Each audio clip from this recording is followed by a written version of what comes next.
Maayong adlaw kaninyo mga boss. Ani ana usab kita sa laing higayon nga gihatag sa Dios kanato aron kita magatuon sa iyahang balaang mga pulong nga naa mahisulat dinhi sa balaang kasulatan nga mao ang Biblia. Mga boss, usa ba kamo sa nagtuo nga ang paghalad sa usa ka bata diha sa simbahan aron siya hatagan og pangalan usa ka seremonya sa bunyag? Unsa man ang giingon sa balaang kasulatan mahitungod niining maong seremonyas? Uban niya ako ninyo mga boss aron nato masayran kung unsa ang kamatuoran mahitungod niining maong seremonyas. Ato ang basahon ang atong teksto karon dinhi nga naa mahisulat sa Genesis kapitulo 17 bersikulo 9 ngadto sa 13. Ang pulong sa Dios nagaingon, ang Dios miingon kang Abraham, kinahanglan usab nga tumanon mo og sa umaabot mong mga kaliwat ang kasabutan tali kanimo og kanako. Ang kalalakin-an ninyo og sa umaabot ninyong kaliwatan kinahanglan nga magpatuli. Sukad karon kinahanglan tulion ninyo ang matag lalaki kun siya 8 na kaadlaw. Lakip ang mga ulipon nga natawo sa inyong balay ug ang mga napalit ninyo gikan sa mga langyaw. Magmatuod kini nga adunay kasabutan tali kaninyo og kanako. Ang matag usa kinahanglan magpatuli agig timaan diha sa inyong lawas nga magpaila nga ang akong kasabutan tali kaninyo walay katapusan.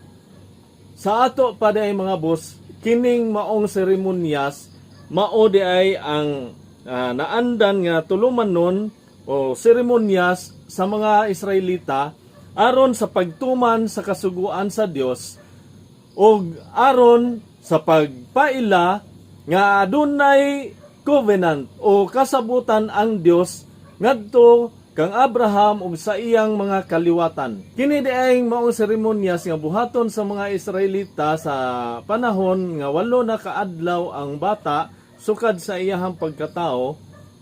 Mao day ang seremonyas sa pagtuli. Mao kini ang giingon sa pulong sa Dios dinhi sa balaang kasulatan mga boss. Which is gisunod usab kini or gituman usab kini sa mga ginikanan ni Ginoong Hesukristo.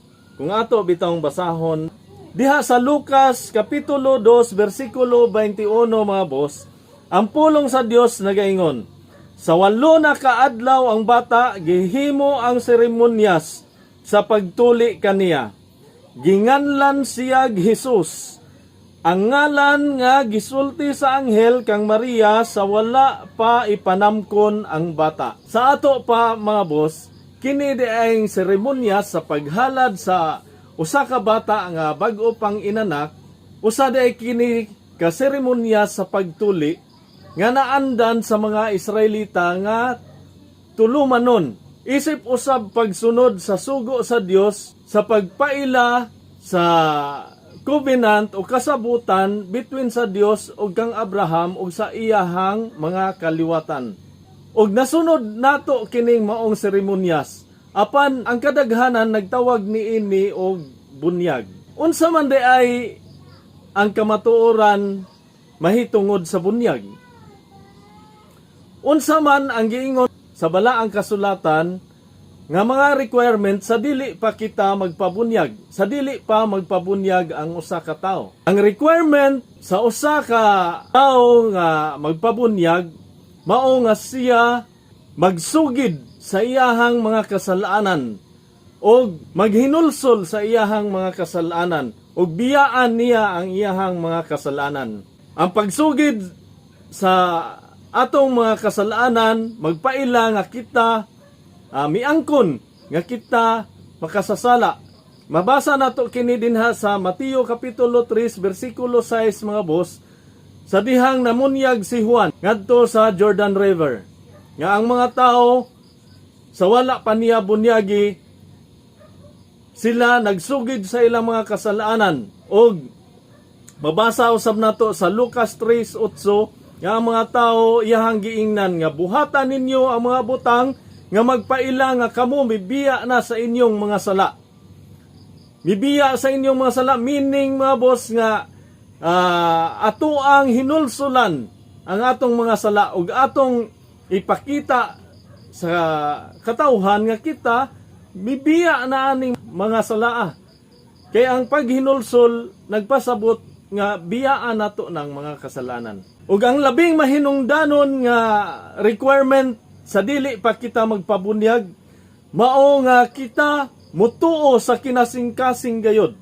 Ug mutuo nga si Ginoong Hesukristo nagpakamatay didto sa krus aron hatagan kita og kagawasan gikan sa kaulipnan sa sala. Ang requirement sa usa ka tawo sa dili pa siya magpabunyag mao nga siya maghinulsol sa iyahang mga kasalanan og magbaton og matuod nga pagtuo. Ginasing-kasing nga pagtuo mahitungod sa matuod nga mensahe sa maayong balita nga naghatag og kaluwasan mahitungod kang Hesukristo. Nga siya nagpakamatay didto sa krus aron kita hatagag kagawasan gikan sa kaulipnan sa sala. Og atoa kining nahisgutan sa miagi natong hisgutanan mga boss, mahitungod sa sugo sa bunyag nga kinahanglan natong dawaton o tumanon. Ako mong giawhag mga boss sa pag-review sa ato ang miagi nga hisgutanan mahitungod sa requirement sa bunyag o mahitungod sa pagtuman sa sugo sa pagdawat sa seremonyas sa bunyag. Kining maong mga requirement mga boss sa seremonyas sa bunyag, dili kini mahimo sa usa ka bata nga bag-o pang natawo. Ang paghalad ay sa usa ka bata dinha sa simbahan aron siya hatagan og pangalan nga maoy nasunod nato gikan sa seremonyas nga naandan sa mga Israelita, mao day ang seremonyas sa pagtuli nga gisugo usab sa Dios sa iyahang mga katawhan. Mao man bitaw nga giingon dinha sa kasulatan sa Marcos kapitulo 16 bersikulo 15 ngadto sa 16. Ang pulong sa Dios nagaingon, miingon siya kanila, panglakaw kamo sa tibuok kalibutan og isangyaw kining maayong balita ngadto sa tanang mga tao. Ang mutuo og magpabunyag maluwas, apan ang dili mutuo silutan. Mao kining giingon dinhi mga boss nga ang mutuo og magpabunyag maluwas. Kay ngano man sa dili pa magpabunyag ang usa ka tawo kinahanglan nga siya makabaton una og kinasing-kasing nga pagtuo. Tungod kay ang seremonyas sa bunyag mao ang pagpadayag nimo ngadto sa kadaghanan. Mao nang giingon din ha sa Roma 10:9 nga maluwas ka kung ipahayag mo nga si Hesus mao ang Ginoo og sa kinasing-kasing mutuo ka nga gibanhaw siya sa Dios. Gihimo kitang matarong sa Dios kay nagtuo man kita sa kinasing-kasing gayod ug naluwas kita kay gipahayag manato kini. Mao kini ang seremonyas sa pagbunyag mga boss. Ug usa kini kakasuguan nga gisugo sa tuoang Ginoong Hesukristo kanato nga angay natong tumanon. Tungod kay bisan gani si Ginoong Hesukristo nagtuman niining maong seremonyas.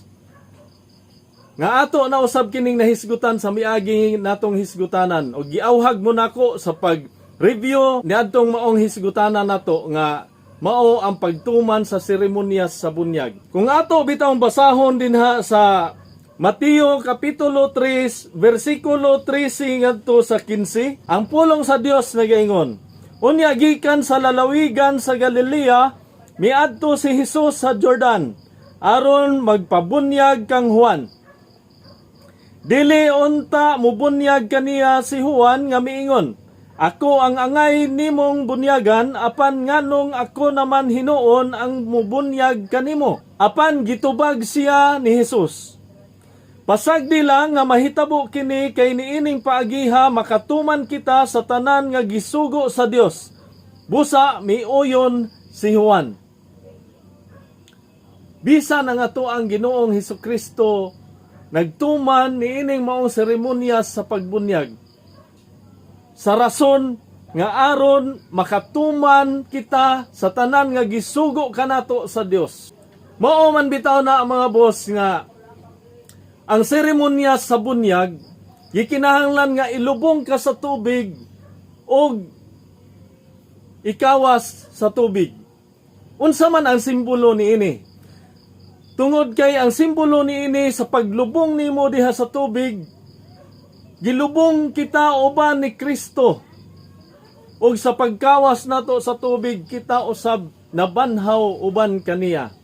Kung ato bitawong basahon dinha sa Kolosas Kapitulo 2, versikulo 12, ang pulong sa Dios nagaingon, kay sa pagbunyag kaninyo gilubong kamo o gibanhaw uban ni Kristo, pinaagi sa inyong pagtuo sa gahom sa Dios nga nagbanhaw kaniya.